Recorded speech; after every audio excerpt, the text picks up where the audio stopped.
ठीक है, मैं अब एडिटर्स के पास आता हूँ। नीरजा जी, आपसे शुरुआत करते हैं। मेरा तो एक बहुत सिंपल सवाल है, आपसे भी वो सवाल होगा, भाजपा से भी वही सवाल होगा और कांग्रेस से भी वो सवाल होगा जी। आज दिल्ली वासियों के लिए सबसे बेसिक जो उनका हक है वो सांस लेने का हक है, जिंदा लेने के लिए।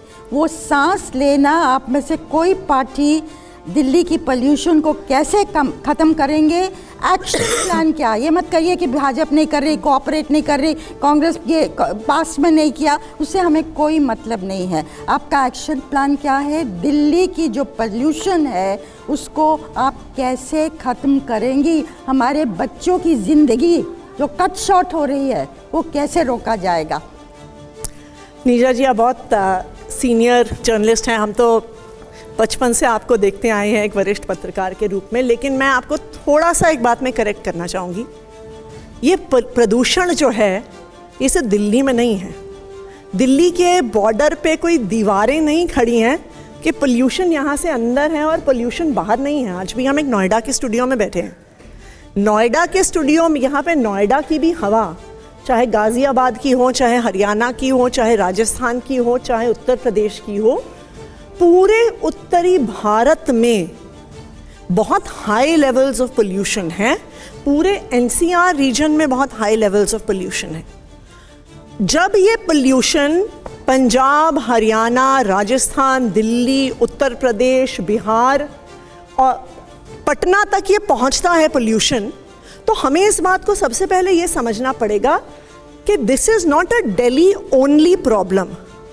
And if it is not a Delhi only problem, मैं एक बारी पूरी करूं, then it cannot be resolved by Delhi alone.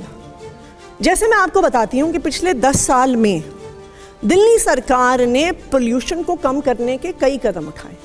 Delhi एक इकलौता राज्य है जहां पे कोई थर्मल पावर प्लांट नहीं है, लेकिन आप एनसीआर रीजन में देखने जाइए, 11 highly polluting thermal power plants UP में, राजस्थान में, हरियाणा में।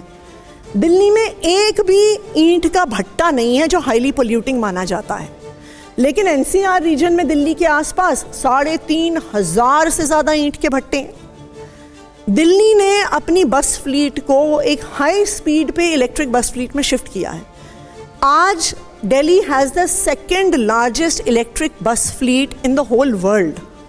कुछ महीने में सेकेंड से ये फर्स्ट नंबर पे आ जाएगी पूरी दुनिया में।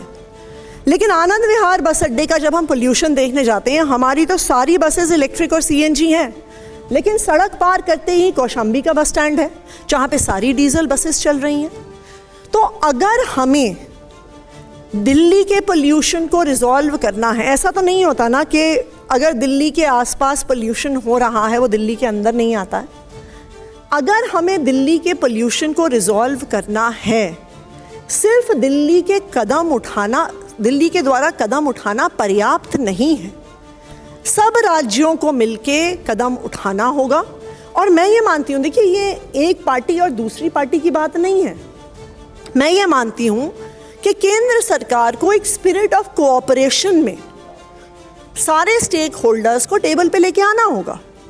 अब जैसे मैं आपको बताती हूँ कि पहले 5 साल पहले तक पराली जलने में सबसे बड़ा कंट्रीब्यूटर पंजाब होता था, लेकिन अगर आप 2021-22 के आंकड़े और इस साल के आंकड़े उठा के देखिए तो पंजाब में ऑलमोस्ट 70% तक पराली जलना कम हुआ है, लेकिन और राज्यों में बढ़ा है। यूपी में पराली जलना बढ़ा है। इस सर्दियों में सबसे ज़्यादा अगर पराली किसी एक राज्य में जली है तो वो मध्य प्रदेश में जली है, राजस्थान में जली है। बीकानेर में इतने दिनों तक पोल्यूशन लेवल सीवियर रहा, ग्वालियर में रहा, लखनऊ में रहा, पटना में रहा। तो मैं ये मानती हूँ कि सभी राज्यों को एक साथ एक टेबल पर आना होगा।